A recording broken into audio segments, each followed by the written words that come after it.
Biohazard warning. Entering contaminated zone. Transmissions jammed. Proximity coverage only. Backup activated. System rebooted. Hey gents, what's going on guys? Your boy Sly here, and it's time to take a look at our weekly weapon restock guide. As usual, the push for the best weapon in the game is never complete, and staying on top of vendors and blueprints is the best way to stay ahead. But before we dive into that, I just want to mention the fixes that were deployed this morning. The reason we had a second maintenance is that the first one ended up failing Thursday morning and had to be yanked out at the last moment. So all of the bug fixes that were supposedly implemented were never quite fixed. However, they are now. So here's a quick list of all the things, and then we're going to get into the vendors. Take a look on screen. First up, HVT dailies not resetting is now fixed. Cutscenes only triggering after completing the incursion, fixed. You could still glitch through walls with mobile cover, once again fixed, although still not entirely. Fixed a bug where players could skip parts of Clear Sky, and that is also fixed. And the one I'm more interested in added more kill volumes around Columbus Circle in Clear Sky. Now, could someone help me clarify what kill volumes actually means? To me, that assumes larger group of enemies are going to be put in the last part of the incursion, but it's an odd way to state it. Of course, there are still some glitches possible within Clear Sky that need to be addressed, and challenge mode will not be released until further notice. It will be opened once those potential exploits have been flushed out, so keep following at Sly Nation or at The Division Game on Twitter to stay up to speed on that. Alright guys, let's head upstairs and check out the base of operations, a special equipment vendor, and see what's up this Friday night. Are y'all ready? Let's do this, and I almost got excited there for a bit down there at the bottom. Anyways, let's keep scrolling through everything first. First up, the Historian at 140 headshot. Man, it seems like it's getting lower every freaking week. Anyways, talents are always the same. 870 Phoenix credits. I'd hold off until a better one comes around. 140% headshot damage is very low. Next, we have a 204 Officers M9A1, 660 Phoenix credits at 204. Following that, Military Scar H, also 204 for 882 Phoenix credits. Now for our 182 of the week, we have the AUG Para, and take a look at that critical hit chance. 25.5% is the highest that you can get on an SMG, and the talents are also pretty damn good. Of course, it is only a 182, but 206 Phoenix credits is pretty damn cheap. So 25% critical hit chance with talents, deadly, responsive, and swift. This is an absolute beast. If you're a fresh level 30 and need some good firepower until you can get into the 200s, then this is about as good as you're gonna get. All of the perks are great. While not quite a quote-unquote god roll, it's pretty damn close. Well, let's take a fast look at the 204 gear and then our gear sets. First, we have a 204 Tactical Mask for 491 credits. It is sub 600 firearms, which is kinda weak. Talent is Enduring with damage to elites, Disorientate resistance, and then Sticky Bomb explosion radius. Next one, we have our Operator Gloves for 436 credits. 645 stamina, which is pretty damn good. Talent is Decisive, which is kind of blah. But anyway, 557 pistol damage, 1920 extra marksman rifle damage, and then 10% damage to elites. This is a good all-around set until something comes along that's better, if you need a pair of gloves. Finally, let's get to the gear set items. We have Predator's Marks gloves. Unfortunately, they're sold at 191. It's a start if you're looking to get this set up. 208 Phoenix credits with 530 firearms, extra assault rifle damage, critical hit chance, and damage to elites with 8% Seeker Mine damage. Then our final piece, the Hunter's Faith knee pads, also 191, and they are 207 Phoenix credits. 478 stamina with extra health, kill XP, and 3 major resistances, although ballistic shield health, you know how I feel about that. They're not too bad depending on what kind of build you're going to go for, so check them out if that's your thing. So let's take a look at these 204s once again and peek at the talents. Of course, the Historian hasn't changed, and like I said, 140% for headshot damage is pretty low. I would definitely hold off if you're trying to buy it.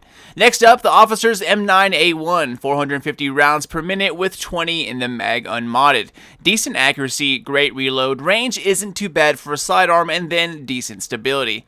Expert is our first talent and present on all pistols, however the next talent is restored and kind kind of a waste. This is also a skip, guys. There are more powerful pistols out there that shoot faster with more stability and higher damage. I'd wait off unless you really need a 204 sidearm, but I've been seeing a lot of them drop ever since 1.2. Next, we have a military Scar H marksman's rifle, 146% headshot damage, which is also fairly low, and this is what I meant by weapons in 1.2 being lowered. It's also because they're higher gear score, but I've seen a nerf to that area in general at all levels. Low damage, 275 rounds per minute with 20 in the magazine unmodded. You can easily almost double it, but remember guys, damage will look different depending on your firearm score. I've been messing with so many different combinations here lately, I'm not even sure what I'm running in this video, but I do know that it's the Lone Star gear set. So everyone's damage will indeed look different. Great accuracy, good reload, great range, but stability needs a little love. Talents are Swift, reload 13.5% faster, then Ferocious, damage against elite and named enemies increased by 14%, but by the way, you need above 2,000 skill power, and then we have Harmful, which is 13.5% chance to apply the bleed status effect. This is also a skip, guys. Low damage, low rate of fire, and low stability. The M1A hits a lot harder, shoots a lot faster, and has twice as much stability. You can even get 19 rounds in an M1A within the right extended mag, so why use this when an M1A is so much better? This is another pass. Alright, well let's hop into the DZ and check out what our buddy down the street is going to sell this week, and let's hope that it's better than what this base of operation dude has this week. Alright guys, you all ready? And, oh, the Vector is back. But wait, dude, what's up with these 182s, man, having these critical hit percentages? Look at this T821 right here, guys. 25.5% critical hit chance. This is as high as you will ever see a critical hit chance on an SMG. Now, it's no AUG, I'll admit, and I wouldn't choose this over the AUG, but still, give me some of that at 204, dude. Alright, well let's get down to the goods. First up, the Vector, but spoiler alert guys, prepare to be let down. Our first wave Vector is at 204 for 96,000 DZ dollars, but it fails after that. 22% critical hit chance, 750 rounds per minute with 20 in the mag unmodded. Accuracy needs a little help like most Vectors, but the reload is great. Range is, the typical SMG range, and stability is decent. But remember, this gun is a rank 80 weapon. Talents are where it goes downhill even faster. First, we have Dominant. Every kill performed while your signature skill is active reduces the cooldowns of your other skills by 8.5%.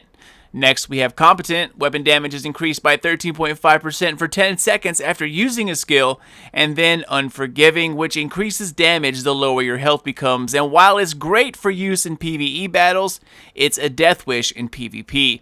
I hate to say this, y'all, but another pass. Mediocre crit hit chance, bad talents. While it's not too expensive for a 204, a better one will come along sooner or later, whether it's in these shops or as a drop. Save your cash, guys, for the next one. Next, we have an SRS A1, 102,000 DZ dollars, and another rank of 80 required to purchase. 149% headshot damage, which is better, but still not that great.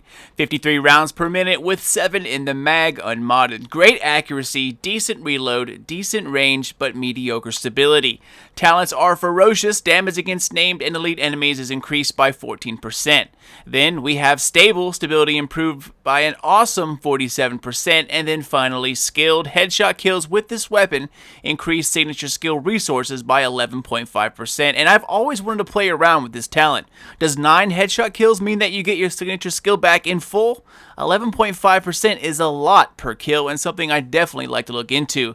But again, guys, another skip. While this weapon isn't all that bad, it's not good. M1As do better damage, and if you were going to go bolt action, go for the higher and faster rate of the M44. Finally, let's get to the blueprints this week, and first up, the M870 shotgun is back. Gear score of 204 for 214,000 DZ dollars, and they changed the rank to 75 instead of 80.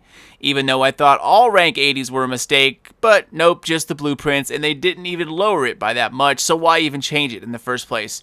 Anyways, this is the shotgun that can be beast if you have the right talents. If you're going to use a shotgun, this is going to be it. While it still needs help, I'm not going to lie, combo this with the Lone Star and get 1,000 extra damage per pellet, not total by bullets. So for the glass cannons out there, you can see the damage range into the 100,000s, and that is significant. Shotguns aren't that good in the first place, but if you want to try one out, this is the best the Division has to offer. Finally, the last thing on our list, another 204 sidearm, the Officer's M9A1 Blueprint. 214,000 DZ dollars, rank 75 as well. Like I said, there are better sidearms out there than the M9A1, another pass. Well, I hate to say it, guys, but that is it. Unfortunately, it doesn't look like we're going to get to recover from the crusty week we had last week, and instead, it will extend into this week. RNGesus, if you're listening, bud, come on, man. Pick up the pace. We need some of that firepower down here. Well, that's it, agents. Thanks for watching, and if you want to see more Sly Nation vids, I released one not too long ago about the new gear sets and what the new damage combos will end up being if the meta still turns to high DPS setups, which may not be the case. Nonetheless, if you're still stuck on figuring out what setups you would like to run, watch this video right here and read the comments below. There are some great ideas to look into within this video. But I'm out, y'all. Once again, thanks for giving the smaller YouTuber a chance. And if you want to stay up to date on everything, the Division, Destiny, and new uploads from Sly Nation, Twitter is the best place to do so. Follow at Sly Nation and stay up to speed on all of our favorite games, as well as new uploads from my channel. Well, I'm outie, agents. Have a great weekend and an awesome Friday night. Until next time, this is your boy Sly. Done, gone, out. Ammo inbound. Zone B secure.